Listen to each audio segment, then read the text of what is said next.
of The Art of Money Getting, or Golden Rules for Making Money by P.T. Barnum.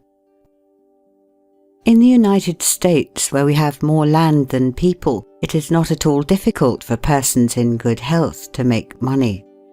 In this comparatively new field, there are so many avenues of success open, so many vocations which are not crowded, that any person of either sex who is willing, at least for the time being, to engage in any respectable occupation that offers, may find lucrative employment.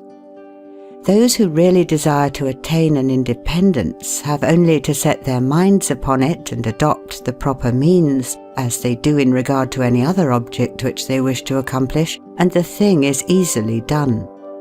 But however easy it may be found to make money, I have no doubt many of my hearers will agree it is the most difficult thing in the world to keep it.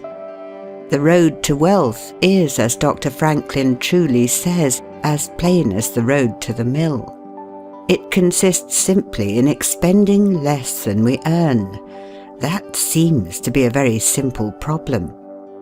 Mr. Micawber, one of those happy creations of the genial Dickens, puts the case in a strong light when he says that to have annual income of £20 per annum and spend £20 and sixpence is to be the most miserable of men, whereas to have an income of only £20 and spend but £19 and sixpence is to be the happiest of mortals. Many of my readers may say, "We understand this. This is economy, and we know economy is wealth. We know we can't eat our cake and keep it also." Yet I beg to say that perhaps more cases of failure arise from mistakes on this point than almost any other. The fact is, many people think they understand economy when they really do not. True economy is misapprehended, and people go through life without properly comprehending what that principle is. One says, "I have an income of so much, and here is my neighbour who has the same. Yet every year he gets something ahead and I fall short. Why is it? I know all about economy." He thinks he does, but he does not. There are men who think that economy consists in saving cheese parings and candle ends, in cutting off 2p from the laundress bill, and doing all sorts of little mean, dirty things. Economy is not meanness. The misfortune is also that this class of persons let their economy apply in only one direction. They fancy they are so wonderfully economical in saving a halfpenny when they ought to spend 2p that they think they can afford to squander in other directions. A few years ago, before kerosene oil was discovered or thought of, one might stop overnight at almost any farmer's house in the agricultural districts and get a very good supper, but after supper he might attempt to read in the sitting room and would find it impossible with the inefficient light of one candle. The hostess, seeing his dilemma, would say, "It is rather difficult to read here evenings. The proverb says you must have a ship at sea in order to be able to burn 2 candles at once. We never have an extra candle except on extra occasions." These extra occasions occur perhaps twice a year. In this way, the good woman saves $5, $6, or $10 in that time. But the information which might be derived from having the extra light would, of course, far outweigh a ton of candles. But the trouble does not end here. Feeling that she is so economical in tallow candles, she thinks she can afford to go frequently to the village and spend $20 or $30 for ribbons and furbelows, many of which are not necessary. This false connote may frequently be seen in men of business, and in those instances it often runs to writing paper. You find good businessmen who save all the old envelopes and scraps, and would not tear a new sheet of paper if they could avoid it for the world. This is all very well. They may in this way save $5 or $10 a year, But being so economical, only in notepaper, they think they can afford to waste time, to have expensive parties and to drive their carriages. This is an illustration of Dr. Franklin's saving at the spigot and wasting at the bunghole, penny wise and pound foolish. Punch, in speaking of this one-idea class of people, says they are like the man who bought a penny herring for his family's dinner and then hired a coach and four to take it home. I never knew a man to succeed by practicing this kind of economy. True economy consists in always making the income exceed the outgo. Wear the old clothes a little longer if necessary. Dispense with the new pair of gloves. Mend the old dress. Live on plainer food if need be. So that under all circumstances, unless some unforeseen accident occurs, there will be a margin in favour of the income. A penny here and a dollar there, placed at interest, goes on accumulating, and in this way the desired result is attained.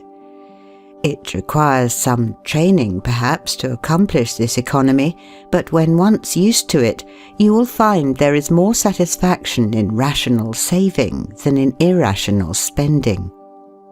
Here is a recipe which I recommend. I have found it to work an excellent cure for extravagance, and especially for mistaken economy.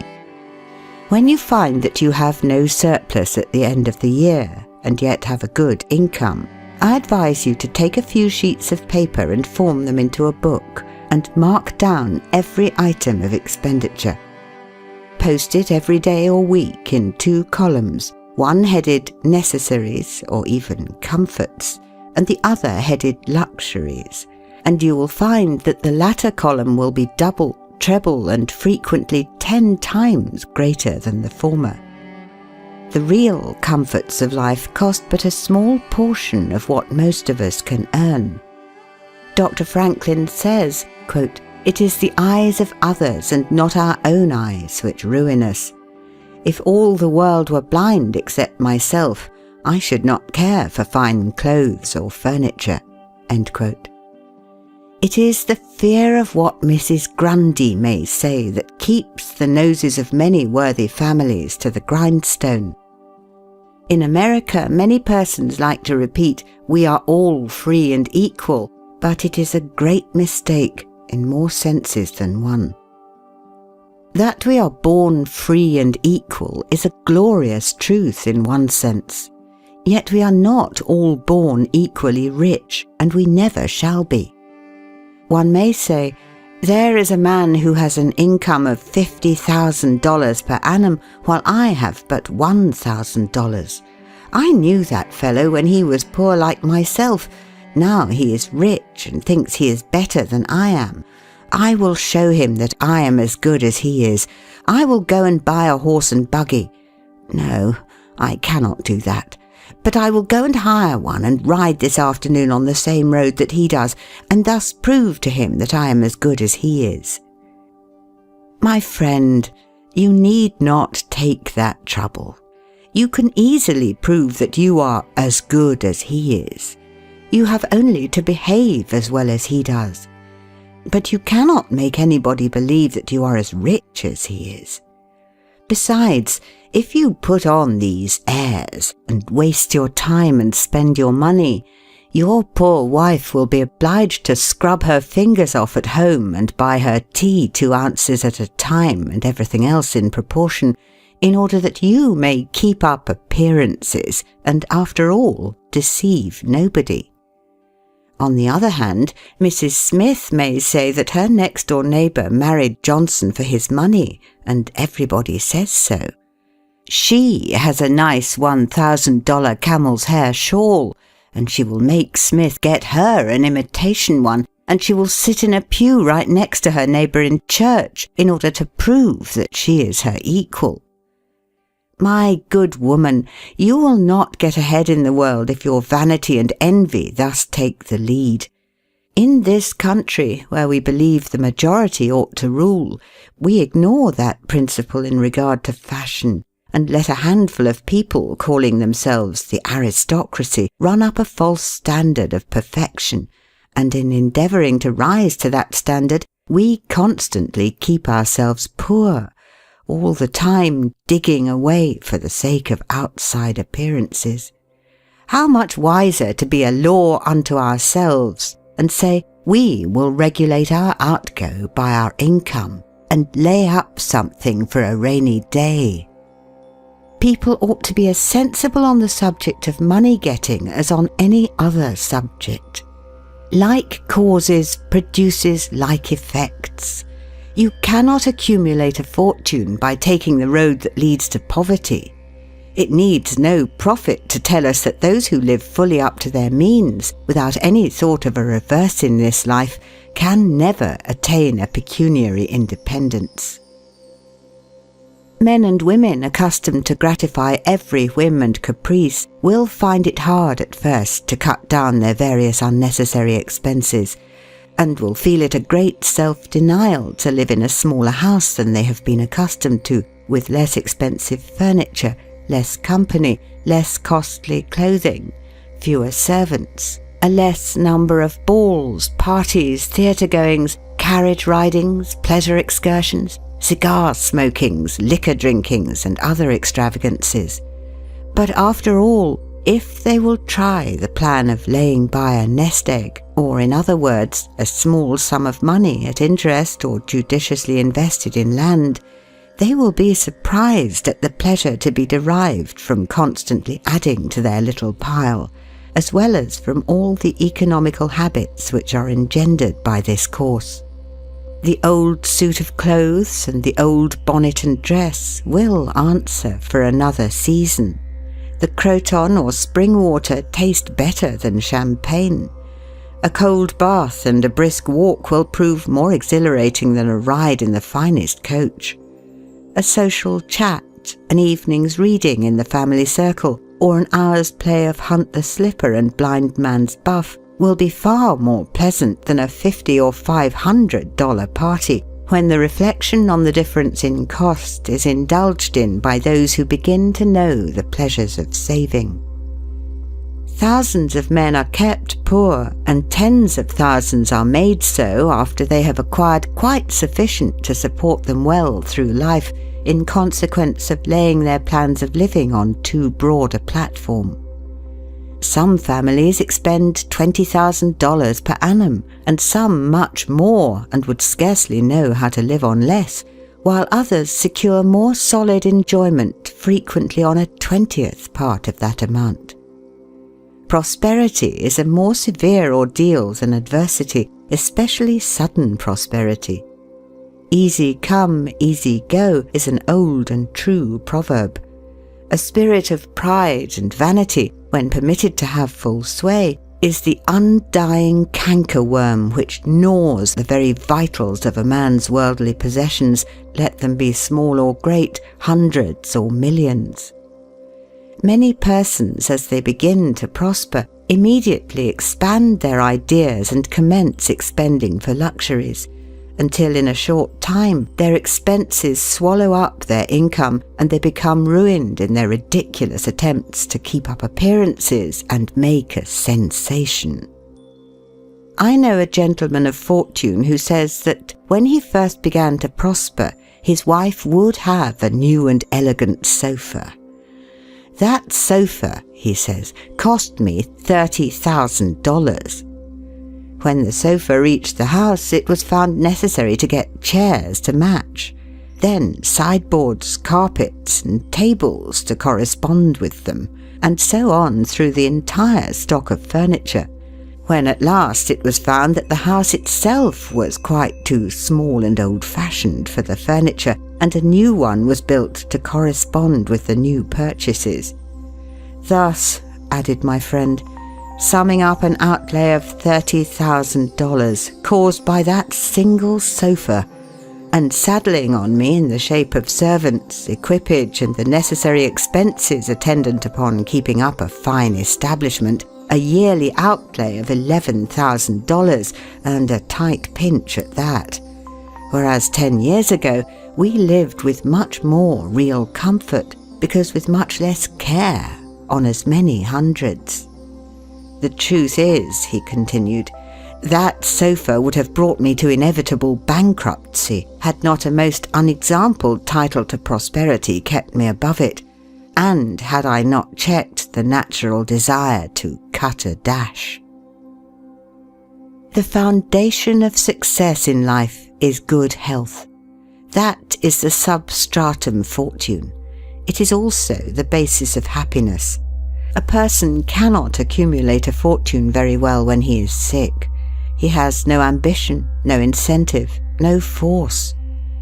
Of course, there are those who have bad health and cannot help it. You cannot expect that such persons can accumulate wealth, but there are a great many in poor health who need not be so.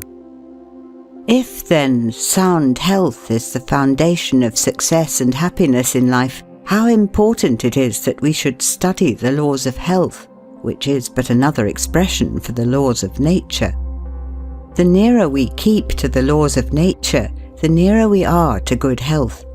And yet how many persons there are who pay no attention to natural laws, but absolutely transgress them, even against their own natural inclination. We ought to know that the sin of ignorance is never winked at in regard to the violation of nature's laws. Their infraction always brings the penalty. A child may thrust its finger into the flames without knowing it will burn, and so suffers. Repentance even will not stop the smart. Many of our ancestors knew very little about the principle of ventilation. They did not know much about oxygen, whatever other gin they might have been acquainted with, and consequently they built their houses with little 7 by 9 feet bedrooms, and these good old pious Puritans would lock themselves up in one of these cells, say their prayers and go to bed. In the morning they would devoutly return thanks for the preservation of their lives during the night, and nobody had better reason to be thankful. Probably some big crack in the window or in the door let in a little fresh air and thus saved them. Many persons knowingly violate the laws of nature against their better impulses for the sake of fashion. For instance, there is one thing that nothing living except a vile worm ever naturally loved, and that is tobacco. Yet how many persons there are who deliberately train an unnatural appetite and overcome this implanted aversion for tobacco to such a degree that they get to love it. They have got hold of a poisonous, filthy weed, or rather that takes a firm hold of them. Here are married men who run about spitting tobacco juice on the carpet and floors, and sometimes even upon their wives besides.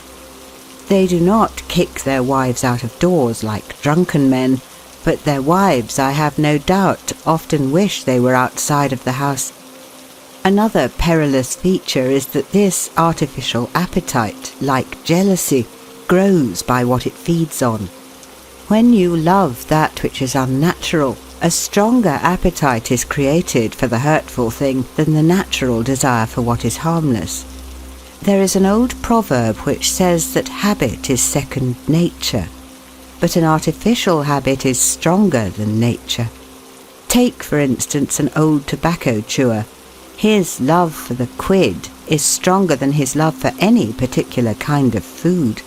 He can give up roast beef easier than give up the weed.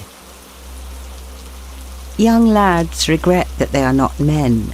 They would like to go to bed boys and wake up men. And to accomplish this, they copy the bad habits of their seniors. Little Tommy and Johnny see their fathers or uncles smoke a pipe, and they say, "If I could only do that, I would be a man too. Uncle John has gone out and left his pipe of tobacco. Let us try it." They take a match and light it and then puff away. "We will learn to smoke. Do you like it, Johnny?" That lad dolefully replies, "Not very much. It tastes bitter." By and by he grows pale, but he persists, and he soon offers up a sacrifice on the altar of fashion. But the boys stick to it and persevere until at last they conquer their natural appetites and become the victims of acquired tastes. I speak by the book, for I have noticed its effects on myself, having gone so far as to smoke 10 or 15 cigars a day, although I have not used the weed during the last 14 years and never shall again. The more a man smokes, the more he craves smoking. The last cigar smoked simply excites the desire for another, and so on incessantly. Take the tobacco chewer. In the morning, when he gets up, he puts a quid in his mouth and keeps it there all day, never taking it out except to exchange it for a fresh one, or when he is going to eat. Oh yes, at intervals during the day and evening, many a chewer takes out the quid and holds it in his hand long enough to take a drink, and then pop it goes back again. This simply proves that the appetite for rum is even stronger than that for tobacco. When the tobacco chewer goes to your country seat and you show him your grapery and fruit house and the beauties of your garden, when you offer him some fresh ripe fruit and say, "My friend, I have got here the most delicious apples and pears and peaches and apricots. I have imported them from Spain, France and Italy. Just see those luscious grapes. There is nothing more delicious nor more healthy than ripe fruit. So help yourself. I want to see you delight yourself with these things." He will roll the dear quid under his tongue and answer, "No, I thank you, I have got tobacco in my mouth." His palate has become narcotized by the noxious weed, and he has lost in a great measure the delicate and enviable taste for fruits. This shows what expensive, useless and injurious habits men will get into.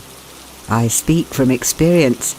I have smoked until I trembled like an aspen leaf, the blood rushed to my head, and I had a palpitation of the heart which I thought was heart disease, till I was almost killed with fright. When I consulted my physician, he said, "Break off tobacco using." I was not only injuring my health and spending a great deal of money, but I was setting a bad example. I obeyed his counsel. No young man in the world ever looked so beautiful as he thought he did behind a 15-cent cigar or a meerschaum. These remarks apply with tenfold force to the use of intoxicating drinks. To make money requires a clear brain.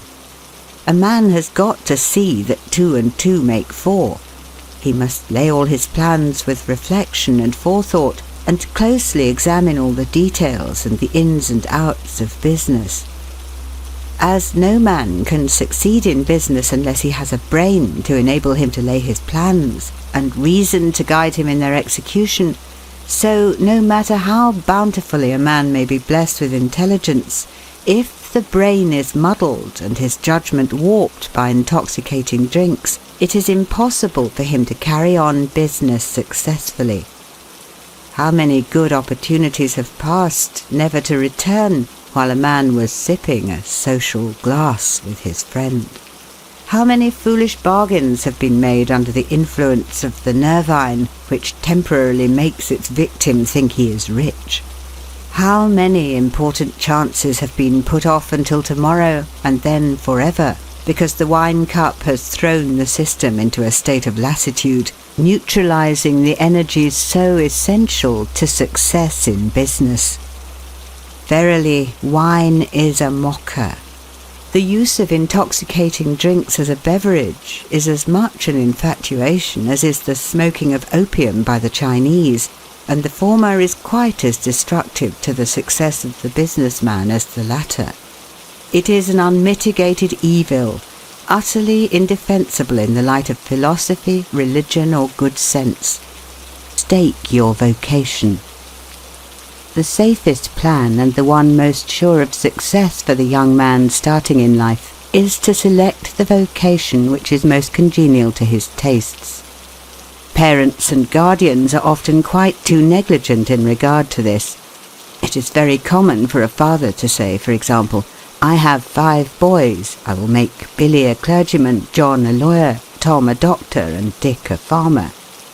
He then goes into town and looks about to see what he will do with Sammy. He returns home and says, "Sammy, I see watchmaking is a nice genteel business. I think I will make you a goldsmith."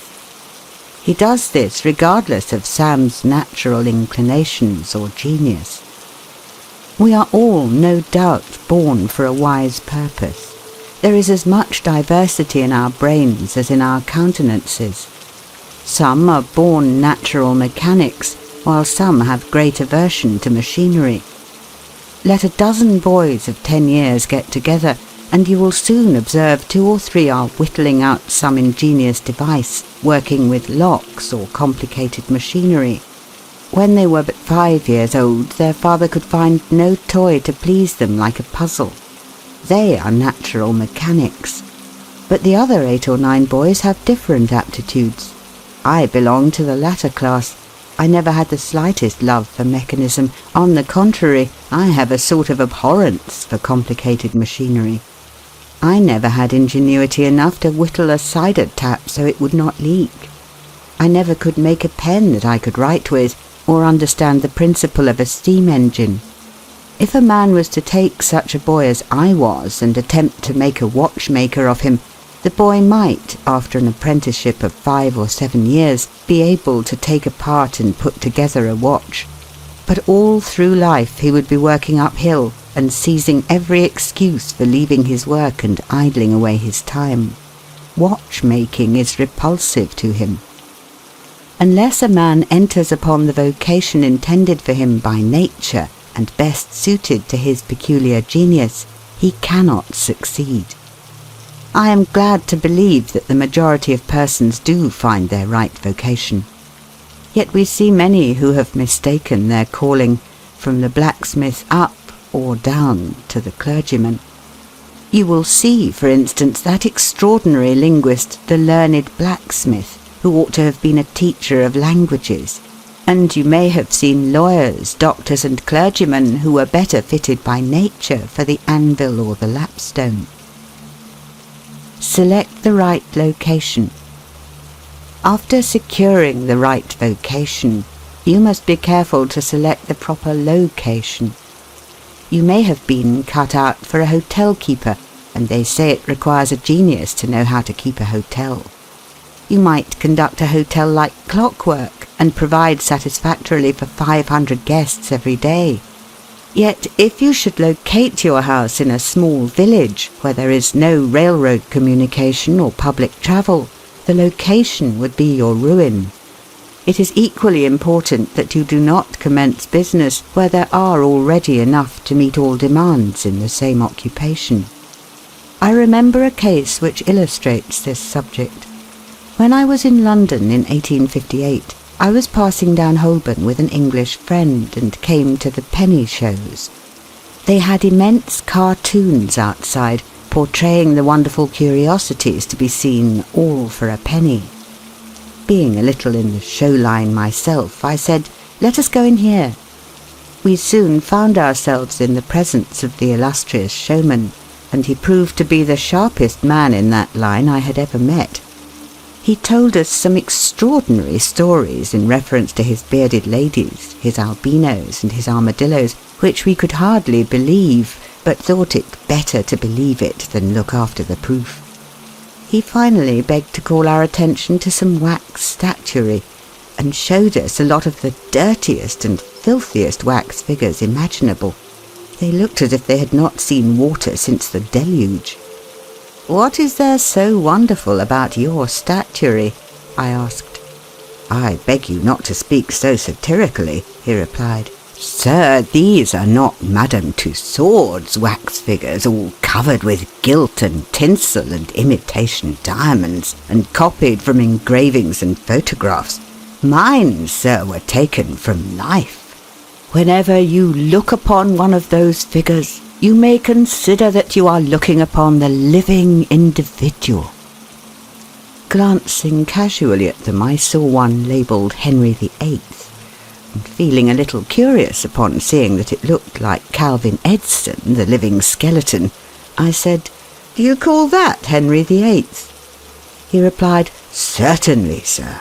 It was taken from life at Hampton Court by special order of His Majesty on such a day." He would have given the hour of the day if I had insisted. I said, "Everybody knows that Henry VIII was a great stout old king, and that figure is lean and lank. What do you say to that?" "Why," he replied, "you would be lean and lank yourself if you sat there as long as he has." There was no resisting such arguments. I said to my English friend, "Let us go out. Do not tell him who I am. I show the white feather, he beats me." He followed us to the door, and seeing the rabble in the street, he called out, "Ladies and gentlemen, I beg to draw your attention to the respectable character of my visitors," pointing to us as we walked away. I called upon him a couple of days afterwards, told him who I was, and said, "My friend, you are an excellent showman, but you have selected a bad location." He replied, "This is true, sir. I feel that all my talents are thrown away. But what can I do?" "You can go to America," I replied. "You can give full play to your faculties over there. You will find plenty of elbow room in America. I will engage you for 2 years. After that, you'll be able to go on your own account." He accepted my offer and remained 2 years in my New York museum. He then went to New Orleans and carried on a traveling show business during the summer. Today he is worth $60,000 simply because he selected the right vocation and also secured the proper location. The old proverb says, 3 removes are as bad as a fire. But when a man is in the fire, it matters but little how soon or how often he removes. Avoid debt. Young men starting in life should avoid running into debt. There is scarcely anything that drags a person down like debt. It is a slavish position to get in, yet we find many a young man hardly out of his teens running in debt. He meets a chum and says, "Look at this, I have got trusted for a new suit of clothes." He seems to look upon the clothes as so much given to him. Well, it frequently is so, but if he succeeds in paying and then gets trusted again, he is adopting a habit which will keep him in poverty through life. Debt robs a man of his self-respect and makes him almost despise himself. Grunting and groaning and working for what he has eaten up or worn out, and now, when he is called upon to pay up, he has nothing to show for his money. This is properly termed working for a dead horse. I do not speak of merchants buying and selling on credit, or of those who buy on credit in order to turn the purchase to a profit. The old Quaker said to his farmer son, "John, never get trusted, but if thee gets trusted for anything, let it be for manure, because that will help thee pay it back again." Mr. Beecher advised young men to get in debt if they could to a small amount in the purchase of land in the country districts. If a young man, he says, will only get in debt for some land and then get married, these 2 things will keep him straight, or nothing will. This may be safe to a limited extent, but getting in debt for what you eat and drink and wear is to be avoided. Some families have a foolish habit of getting credit at the stores, and thus frequently purchase many things which might have been dispensed with. It is all very well to say, "I have got trusted for 60 days, and if I don't have the money, the creditor will think nothing about it." There is no class of people in the world who have such good memories as creditors. When the 60 days run out, you will have to pay. If you do not pay, you will break your promise and probably resort to a falsehood. You may make some excuse or get in debt elsewhere to pay it, but that only involves you the deeper. A good-looking, lazy young fellow was the apprentice boy Horatio. His employer said, "Horatio, did you ever see a snail?" "I think I have," he drawled out. "You must have met him then, for I'm sure you never overtook one," said the boss. Your creditor will meet you or overtake you and say, "Now, my young friend, you agreed to pay me. You have not done it. You must give me your note." You give the note on interest, and it commences working against you. It is a dead horse.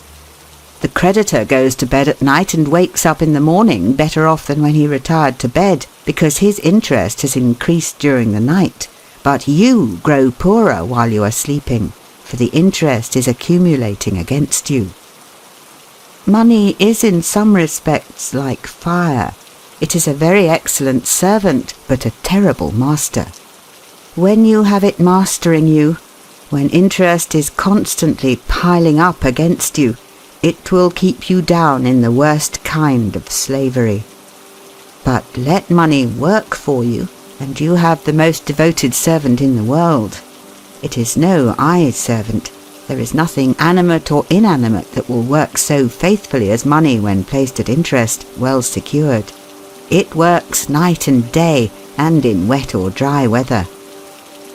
I was born in the Blue Law state of Connecticut, where the old Puritans had laws so rigid that it was said they fined a man for kissing his wife on Sunday. Yet these rich old Puritans would have thousands of dollars at interest, and on Saturday night would be worth a certain amount. On Sunday they would go to church and perform all the duties of a Christian. On waking up on Monday morning, they would find themselves considerably richer than the Saturday night previous, simply because their money placed at interest had worked faithfully for them all day Sunday, according to law. Do not let it work against you. If you do, there is no chance for success in life so far as money is concerned. John Randolph, the eccentric Virginian, once exclaimed in Congress, "Mr. Speaker, I have discovered the philosopher's stone. Pay as you go." This is indeed nearer to the philosopher's stone than any alchemist has ever yet arrived. Persevere. When a man is in the right path, he must persevere. I speak of this because there are some persons who are born tired, naturally lazy and possessing no self-reliance and no perseverance. But they can cultivate these qualities, as Davy Crockett said, "This thing remember when I am dead, be sure you are right, then go ahead." It is this go-aheaditiveness, this determination not to let the horrors or the blues take possession of you so as to make you relax your energies in the struggle for independence, which you must cultivate. How many have almost reached the goal of their ambition, but losing faith in themselves have relaxed their energies, and the golden prize has been lost forever. It is no doubt often true, as Shakespeare says, "There is a tide in the affairs of men, which, taken at the flood, leads on to fortune." If you hesitate, some bolder hand will stretch out before you and get the prize. Remember the proverb of Solomon, "He becometh poor that dealeth with a slack hand, but the hand of the diligent maketh rich." Perseverance is sometimes but another word for self-reliance. Many persons naturally look on the dark side of life and borrow trouble. They are born so. Then they ask for advice, and they will be governed by one wind and blown by another, and cannot rely upon themselves. Until you can get so that you can rely upon yourself, you need not expect to succeed. I have known men personally who have met with pecuniary reverses and absolutely committed suicide because they thought they could never overcome their misfortune. But I have known others who have met more serious financial difficulties and have bridged them over by simple perseverance, aided by a firm belief that they were doing justly and that Providence would overcome evil with good. You will see this illustrated in any sphere of life. Take two generals, both understand military tactics, both educated at West Point, if you please, both equally gifted. Yet one having this principle of perseverance, and the other lacking it, the former will succeed in his profession, while the latter will fail. One may hear the cry, "The enemy are coming, and they have got cannon." "Got cannon?" says the hesitating general. "Yes." "Then halt every man." He wants time to reflect. His hesitation is his ruin. The enemy passes unmolested or overwhelms him, while on the other hand the general of pluck, perseverance and self-reliance goes into battle with a will, and amid the clash of arms, the booming of cannon, the shrieks of the wounded and the moans of the dying, you will see this man persevering, going on, cutting and slashing his way through with unwavering determination, inspiring his soldiers to deeds of fortitude, valour and triumph. Whatever you do, do it with all your might. Work at it, if necessary, early and late, in season and out of season, not leaving a stone unturned, and never deferring for a single hour that which can be done just as well now. The old proverb is full of truth and meaning. Whatever is worth doing at all is worth doing well. Many a man acquires a fortune by doing his business thoroughly, while his neighbour remains poor for life because he only half does it.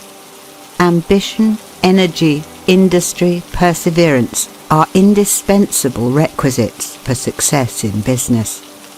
Fortune always favours the brave and never helps a man who does not help himself.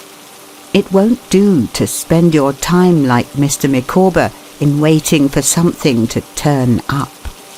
To such men, one of two things usually turns up: the poorhouse or the jail. For idleness breeds bad habits and clothes a man in rags. The poor spendthrift vagabond said to a rich man, "I have discovered there is money enough in the world for all of us, if it was equally divided. This must be done, and we shall all be happy together." "But," was the response, "if everybody was like you, it would be spent in 2 months, and what would you do then?" "Oh, divide again. Keep dividing, of course." I was recently reading in a London paper an account of a like philosophic pauper who was kicked out of a cheap boarding house because he could not pay his bill. But he had a roll of papers sticking out of his coat pocket, which, upon examination, proved to be his plan for paying off the national debt of England without the aid of a penny. People have got to do as Cromwell said: not only trust in Providence, but keep the powder dry. Do your part of the work, or you cannot succeed. Mahomet one night, while encamping in the desert, overheard one of his fatigued followers remark, "I will loose my camel and trust it to God." "No, no, not so," said the Prophet. "Tie thy camel and trust it to God. Do all you can for yourselves, and then trust to Providence or luck or whatever you please to call it for the rest." Depend upon your own personal exertions. The eye of the employer is often worth more than the hands of a dozen employees. In the nature of things, an agent cannot be so faithful to his employer as to himself. Many who are employers will call to mind instances where the best employees have overlooked important points which could not have escaped their own observation as a proprietor. No man has a right to expect to succeed in life unless he understands his business, and nobody can understand his business thoroughly unless he learns it by personal application and experience. A man may be a manufacturer. He has got to learn the many details of his business personally. He will learn something every day, and he will find he will make mistakes nearly every day. And these very mistakes are helps to him in the way of experiences, if he but heeds them. He will be like the Yankee tin peddler, who, having been cheated as to quality in the purchase of his merchandise, said, "All right, there's a little information to be gained every day. I will never be cheated in that way again. Thus a man buys his experience, and it is the best kind if not purchased at too dear a rate. I hold that every man should, like Cuvier, the French naturalist, thoroughly know his business. So proficient was he in the study of natural history that you might bring to him the bone or even a section of a bone of an animal which he had never seen described, and, reasoning from analogy, he would be able to draw a picture of the object from which the bone had been taken. On one occasion his students attempted to deceive him. They rolled one of their number in a cow skin and put him under the professor's table as a new specimen. When the philosopher came into the room, some of the students asked him what animal it was. Suddenly the animal said, "I am the devil, and I am going to eat you." It was but natural that Cuvier should desire to classify this creature, and examining it intently, he said, "Divided hoof, graminivorous. It cannot be done." He knew that an animal with a split hoof must live upon grass and grain or other kind of vegetation, and would not be inclined to eat flesh, dead or alive, so he considered himself perfectly safe. The possession of a perfect knowledge of your business is an absolute necessity in order to ensure success. Among the maxims of the elder Rothschild was one, an apparent paradox: be cautious and bold. This seems to be a contradiction in terms, but it is not, and there is great wisdom in the maxim. It is, in fact, a condensed statement of what I have already said. It is to say, you must exercise your caution in laying your plans, but be bold in carrying them out. A man who is all caution will never dare to take hold and be successful, and a man who is all boldness is merely reckless and must eventually fail. A man may go on 'change and make $50,000 or $100,000 in speculating in stocks at a single operation, but if he has simple boldness without caution, it is mere chance, and what he gains today he will lose tomorrow. You must have both the caution and the boldness to ensure success. The Rothschilds have another maxim: never have anything to do with an unlucky man or place. That is to say, never have anything to do with a man or place which never succeeds, because although a man may appear to be honest and intelligent, yet if he tries this or that thing and always fails, it is on account of some fault or infirmity that you may not be able to discover, but nevertheless which must exist. There is no such thing in the world as luck. There never was a man who could go out in the morning and find a purse full of gold in the street today, and another tomorrow, and so on, day after day. He may do so once in his life, but so far as mere luck is concerned, he is as liable to lose it as to find it. Like causes produce like effects. If a man adopts the proper methods to be successful, luck will not prevent him. If he does not succeed, there are reasons for it, although perhaps he may not be able to see them.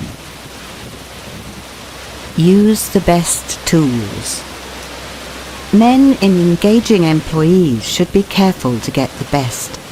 Understand, you cannot have two good tools to work with, and there is no tool you should be so particular about as living tools.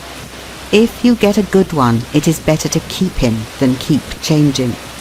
He learns something every day, and you are benefited by the experience he acquires. He is worth more to you this year than last, and he is the last man to part with, provided his habits are good and he continues faithful.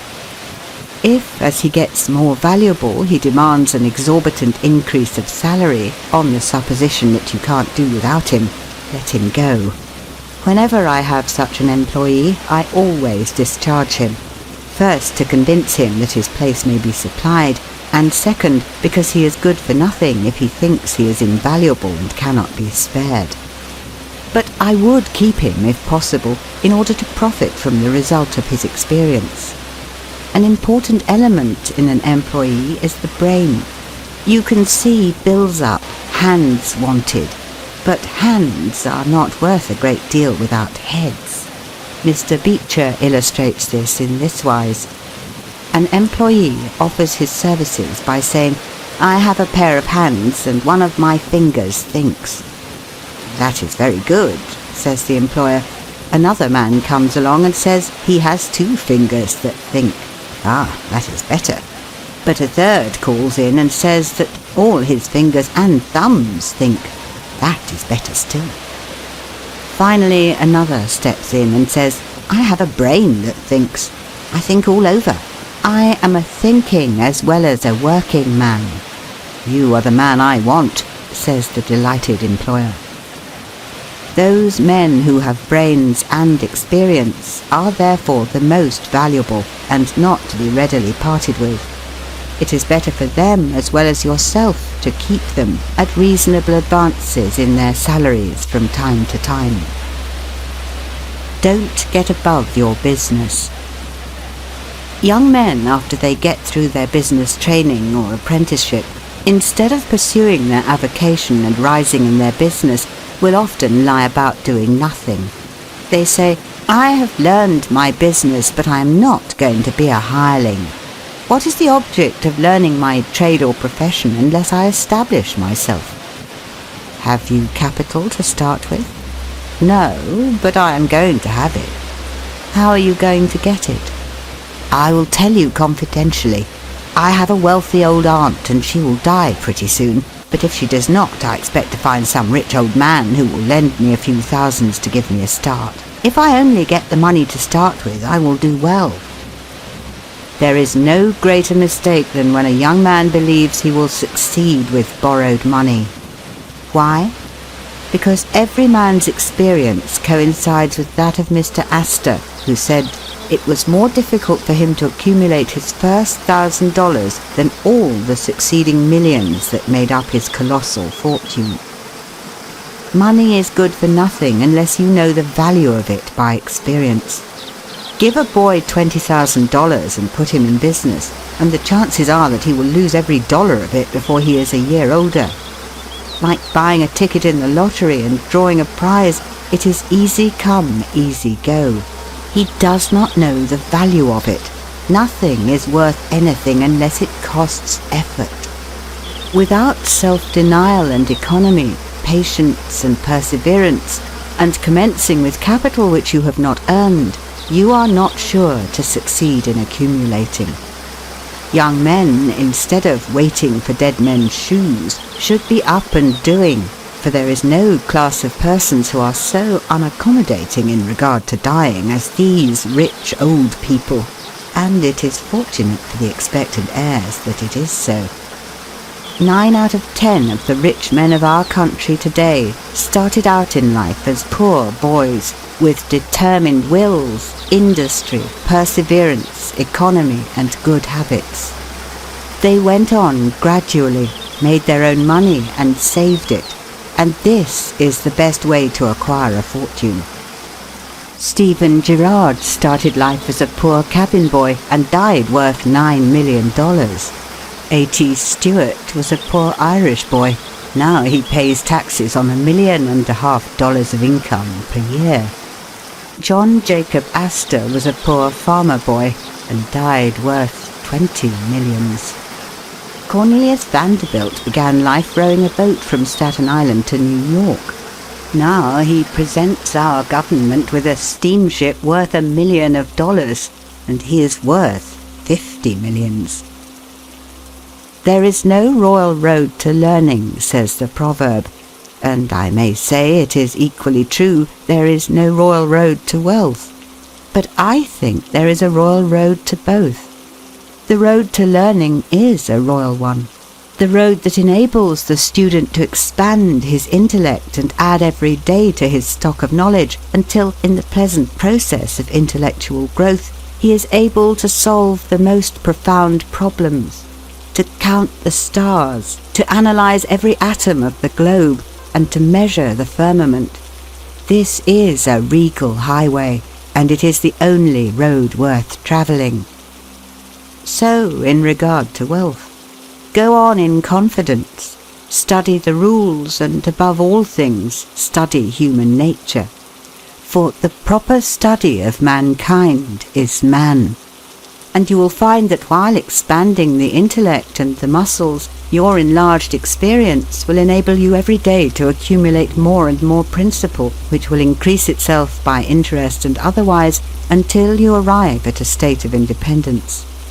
You will find, as a general thing, that the poor boys get rich and the rich boys get poor. For instance, a rich man at his decease leaves a large estate to his family.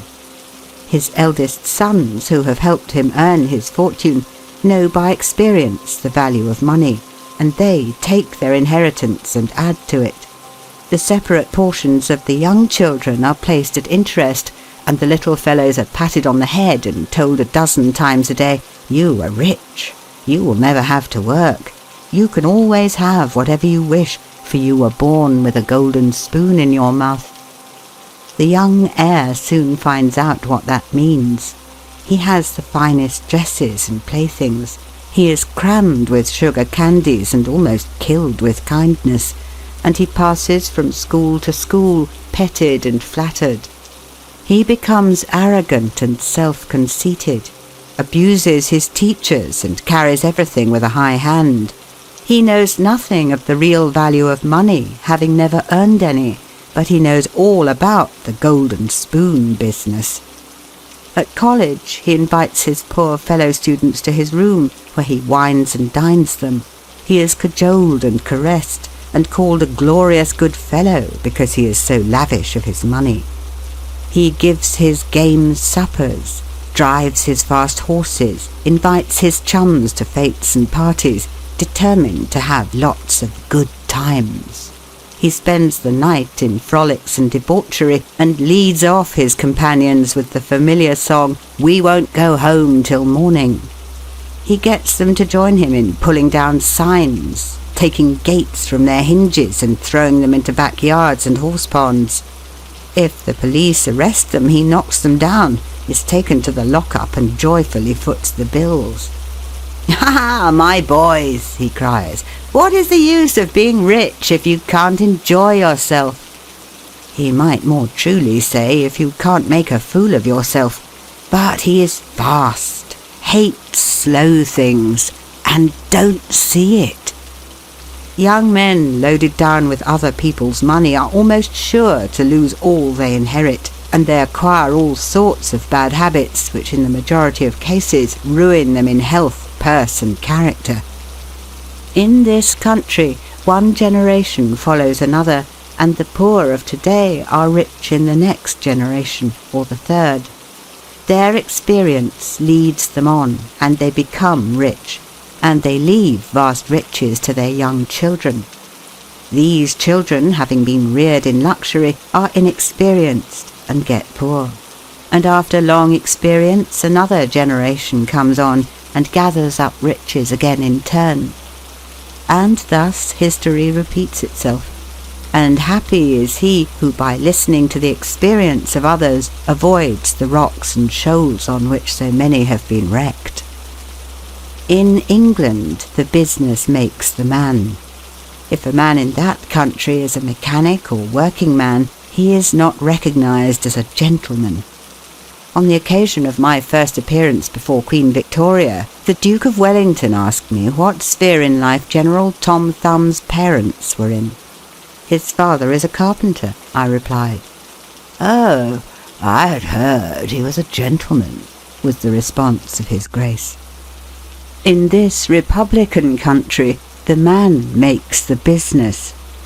No matter whether he is a blacksmith, a shoemaker, a farmer, banker or lawyer, so long as his business is legitimate, he may be a gentleman.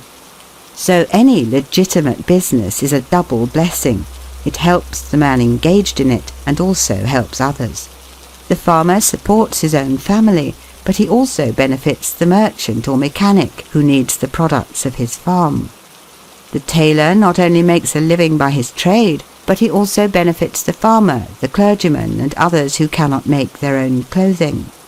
But all these classes of men may be gentlemen. The great ambition should be to excel all others engaged in the same occupation. The college student who was about graduating said to an old lawyer, "I have not yet decided which profession I will follow. Is your profession full?" "The basement is much crowded, but there is plenty of room upstairs," was the witty and truthful reply. No profession, trade, or calling is overcrowded in the upper story. Wherever you find the most honest and intelligent merchant or banker, or the best lawyer, the best doctor, the best clergyman, the best shoemaker, carpenter, or anything else, that man is most sought for and has always enough to do. As a nation, Americans are too superficial. They are striving to get rich quickly and do not generally do their business as substantially and thoroughly as they should. But whoever excels all others in his own line, if his habits are good and his integrity undoubted, cannot fail to secure abundant patronage and the wealth that naturally follows. Let your motto then always be Excelsior, for by living up to it there is no such word as fail.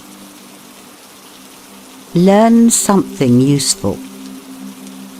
Every man should make his son or daughter learn some useful trade or profession, so that in these days of changing fortunes, of being rich today and poor tomorrow, they may have something tangible to fall back upon. This provision might save many persons from misery who by some unexpected turn of fortune have lost all their means. Let hope predominate, but be not too visionary. Many persons are always kept poor because they are too visionary. Every project looks to them like certain success, and therefore they keep changing from one business to another, always in hot water, always under the harrow. The plan of counting the chickens before they are hatched is an error of ancient date, but it does not seem to improve by age. Do not scatter your powers. Engage in one kind of business only, and stick to it faithfully until you succeed, or until your experience shows that you should abandon it. A constant hammering on one nail will generally drive it home at last, so that it can be clinched.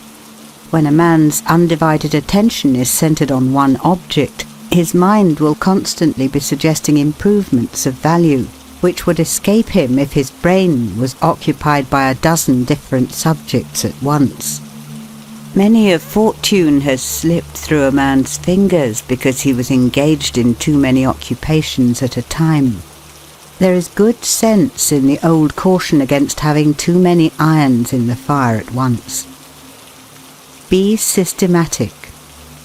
Men should be systematic in their business. A person who does business by rule, having a time and place for everything, doing his work promptly, will accomplish twice as much and with half the trouble of him who does it carelessly and slipshod. By introducing system into all your transactions, doing one thing at a time, always meeting appointments with punctuality, you find leisure for pastime and recreation. Whereas the man who only half does one thing and then turns to something else and half does that will have his business at loose ends and will never know when his day's work is done, for it never will be done. Of course, there is a limit to all these rules. We must try to preserve the happy medium, for there is such a thing as being too systematic. There are men and women, for instance, who put away things so carefully that they can never find them again. It is too much like the red tape formality at Washington and Mr. Dickens' circumlocution office, all theory and no result. When the Astor House was first started in New York City, it was undoubtedly the best hotel in the country. The proprietors had learned a good deal in Europe regarding hotels, and the landlords were proud of the rigid system which pervaded every department of their great establishment. When 12 o'clock at night had arrived and there were a number of guests around, one of the proprietors would say, "Touch that bell, John." And in 2 minutes, 60 servants with a water bucket in each hand would present themselves in the hall. "This," said the landlord, addressing his guests, "is our fire bell. It will show you we are quite safe here. We do everything systematically." This was before the Croton water was introduced into the city. But they sometimes carried their system too far. On one occasion, when the hotel was thronged with guests, one of the waiters was suddenly indisposed, and although there were 50 waiters in the hotel, the landlord thought he must have his full complement or his system would be interfered with. Just before dinner time, he rushed downstairs and said, "There must be another waiter.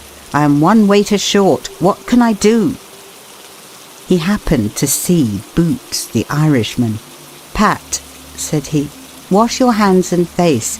Take that white apron and come into the dining room in 5 minutes."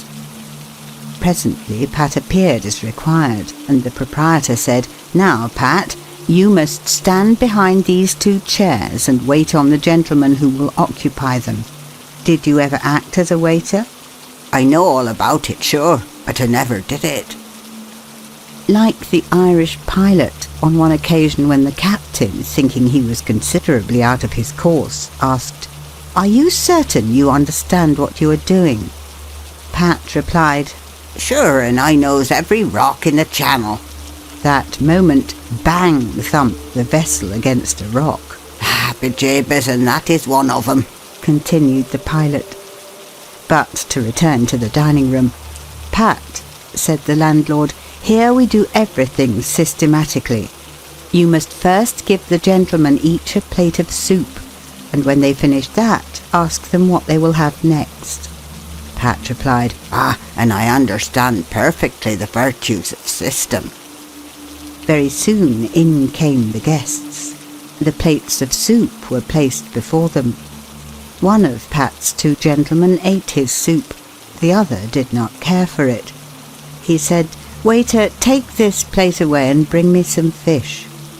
Pat looked at the untasted plate of soup, and remembering the injunctions of the landlord in regard to system, replied, "Not till ye have ate your soup." Of course, that was carrying system entirely too far. Read the newspapers.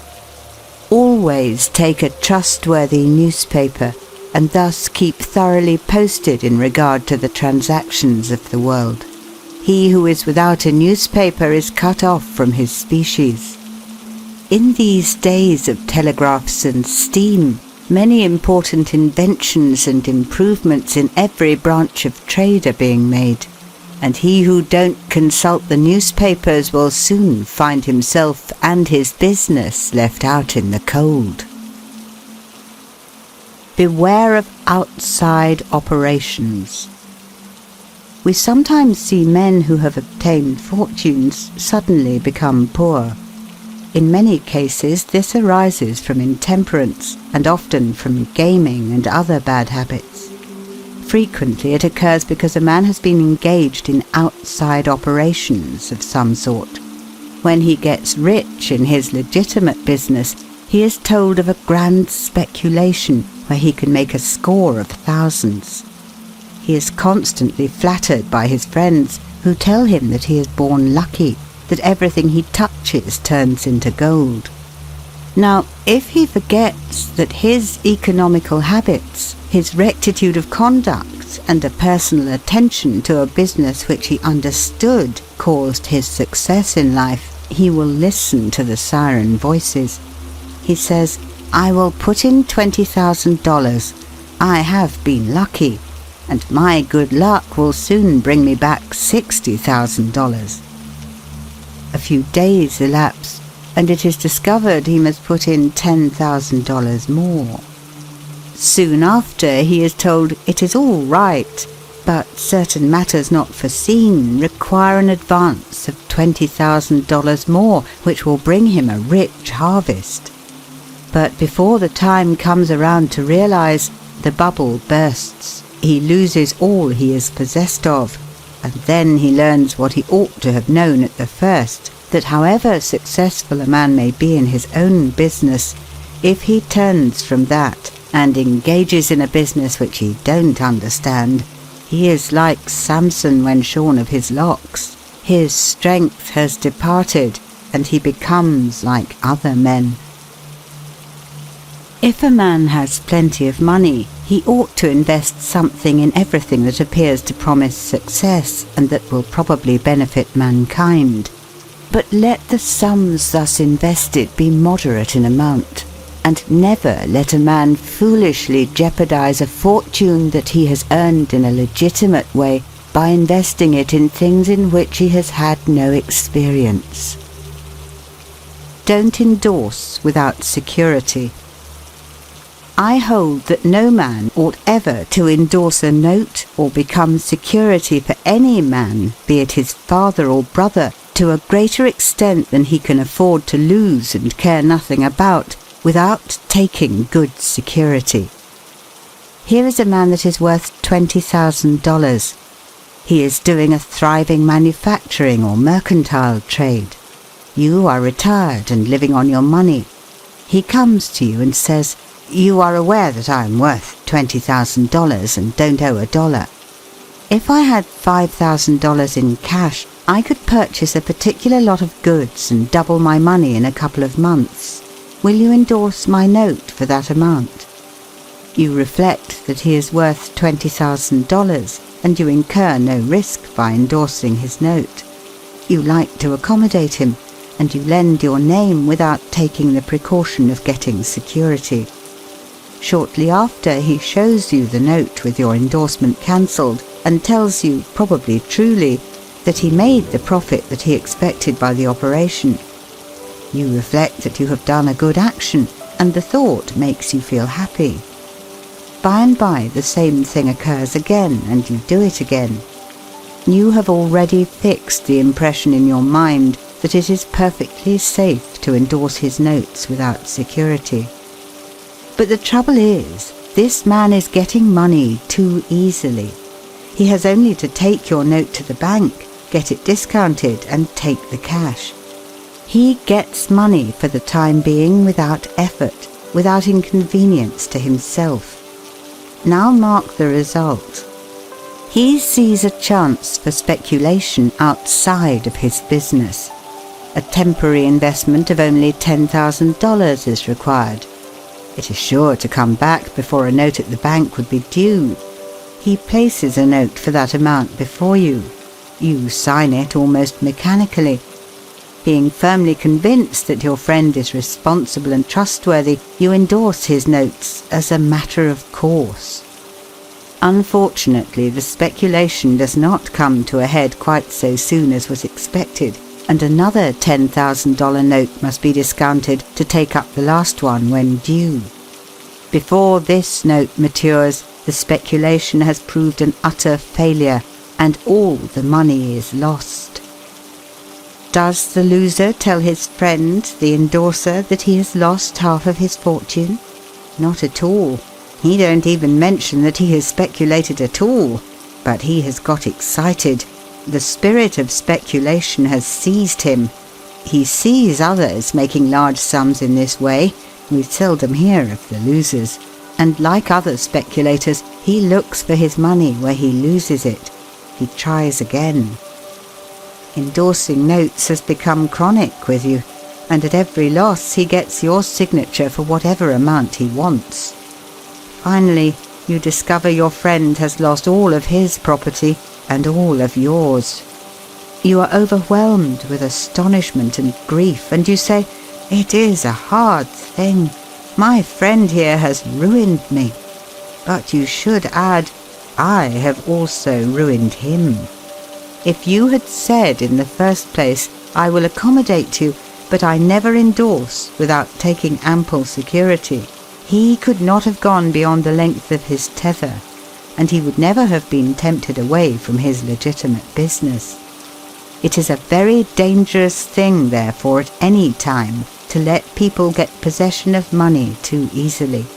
It tempts them to hazardous speculations, if nothing more. Solomon truly said, "He that hateth suretyship is sure." So with the young man starting in business. Let him understand the value of money by earning it. When he does understand its value, then grease the wheels a little in helping him to start business. But remember, men who get money with too great facility cannot usually succeed. You must get the first dollars by hard knocks and at some sacrifice in order to appreciate the value of those dollars. Advertise your business. We all depend more or less upon the public for our support. We all trade with the public. Lawyers, doctors, shoemakers, artists, blacksmiths, showmen, opera singers, railroad presidents, and college professors. Those who deal with the public must be careful that their goods are valuable, that they are genuine and will give satisfaction. When you get an article which you know is going to please your customers, and that when they have tried it they will feel they have got their money's worth, then let the fact be known that you have got it. Be careful to advertise it in some shape or other, because it is evident that if a man has ever so good an article for sale and nobody knows it, it will bring him no return. In a country like this, where nearly everybody reads and where newspapers are issued and circulated in editions of 5,000 to 200,000, it would be very unwise if this channel was not taken advantage of to reach the public in advertising. A newspaper goes into the family and is read by wife and children as well as the head of the house. Hence, hundreds and thousands of people may read your advertisement while you are attending to your routine business. Many, perhaps, read it while you are asleep. The whole philosophy of life is first sow, then reap. That is the way the farmer does. He plants his potatoes and corn and sows his grain, and then goes about something else, and the time comes when he reaps. But he never reaps first and sows afterwards. This principle applies to all kinds of business, and to nothing more eminently than to advertising. If a man has a genuine article, there is no way in which he can reap more advantageously than by sowing to the public in this way. He must, of course, have a really good article, and one which will please his customers. Anything spurious will not succeed permanently, because the public is wiser than many imagine. Men and women are selfish, and we all prefer purchasing where we can get the most for our money, and we try to find out where we can most surely do so. You may advertise a spurious article and induce many people to call and buy it once, but they will denounce you as an impostor and swindler, and your business will gradually die out and leave you poor. This is right. Few people can safely depend upon chance custom. You all need to have your customers return and purchase again. A man said to me, "I have tried advertising and did not succeed, yet I have a good article." I replied, "My friend, there may be exceptions to a general rule, but how do you advertise?" "I put it in a weekly newspaper 3 times and paid $1.50 for it." I replied, "Sir, advertising is like learning. A little is a dangerous thing." A French writer says that the reader of a newspaper does not see the first insertion of an ordinary advertisement. The second insertion he sees but does not read. The third insertion he reads. The fourth insertion he looks at the price. The fifth insertion he speaks of it to his wife. The sixth insertion he is ready to purchase. And the seventh insertion he purchases. Your object in advertising is to make the public understand what you have got to sell. And if you have not the pluck to keep advertising until you have imparted that information, all the money you have spent is lost. You are like the fellow who told the gentleman if he would give him 10 cents, it would save him $1. How can I help you so much with so small a sum? Asked the gentleman in surprise. I started out this morning, hiccuped the fellow, with the full determination to get drunk, and I have spent my only $1 to accomplish the object, and it has not quite done it. 10 cents worth more of whiskey would just do it, and in this manner I should save the $1 already expended. So a man who advertises at all must keep it up until the public know who and what he is and what his business is, or else the money invested in advertising is lost.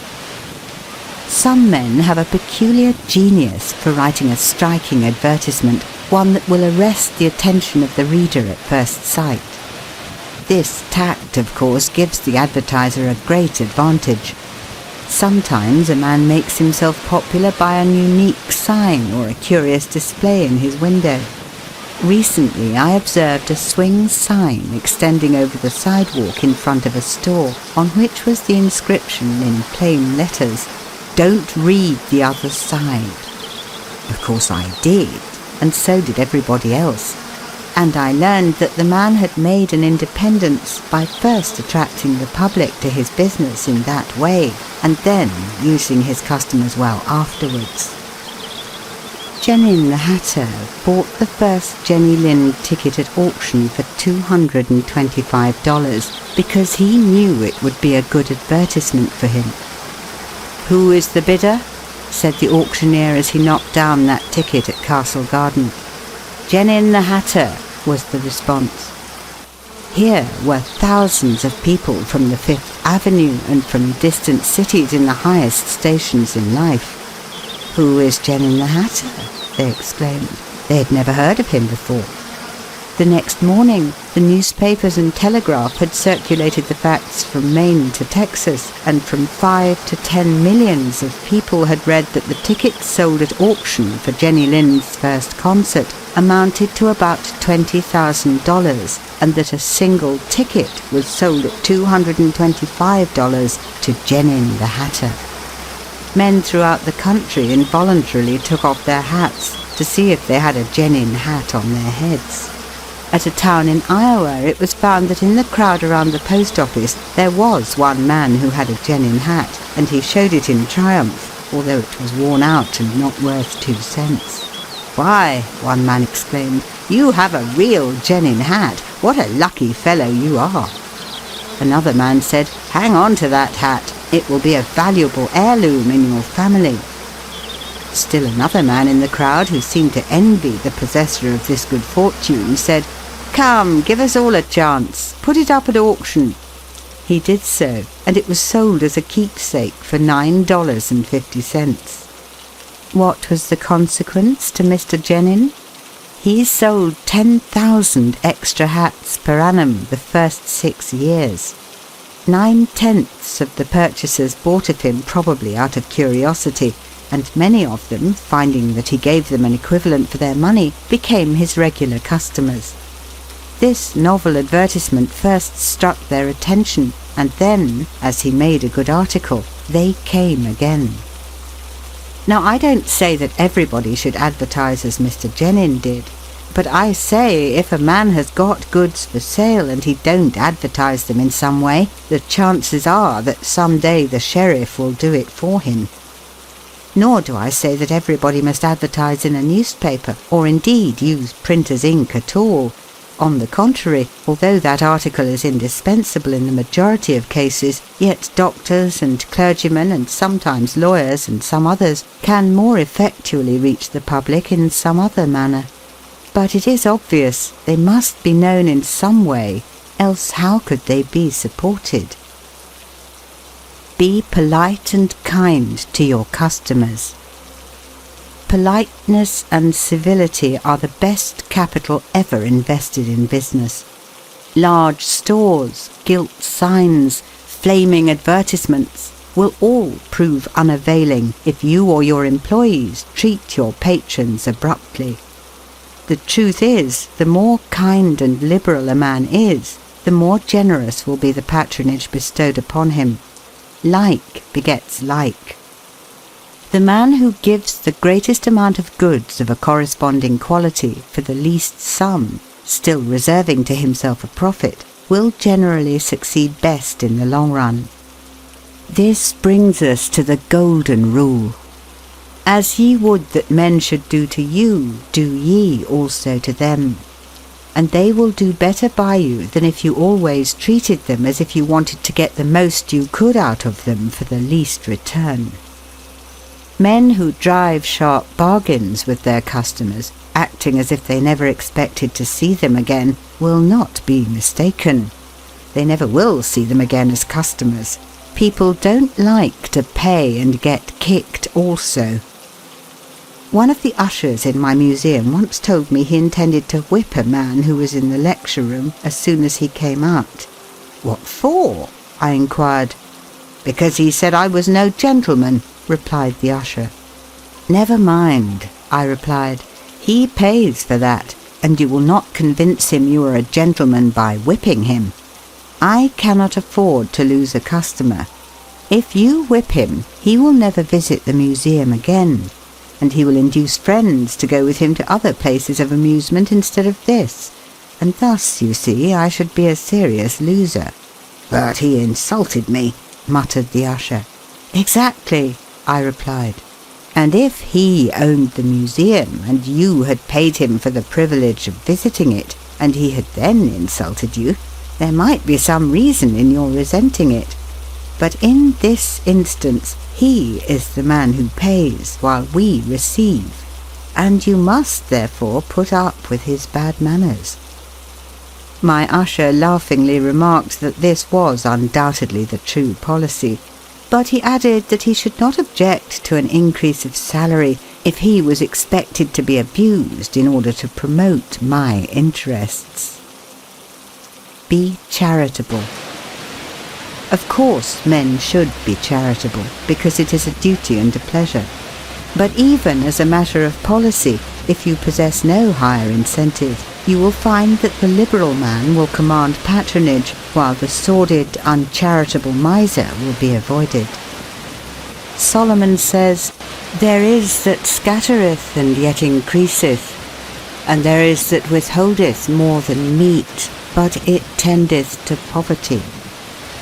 Of course, the only true charity is that which is from the heart.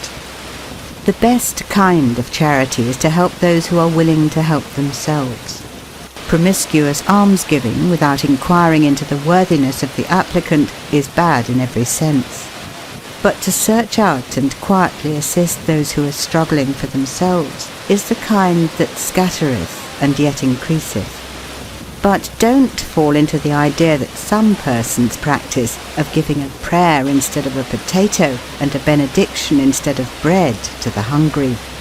It is easier to make Christians with full stomachs than empty. Don't blab.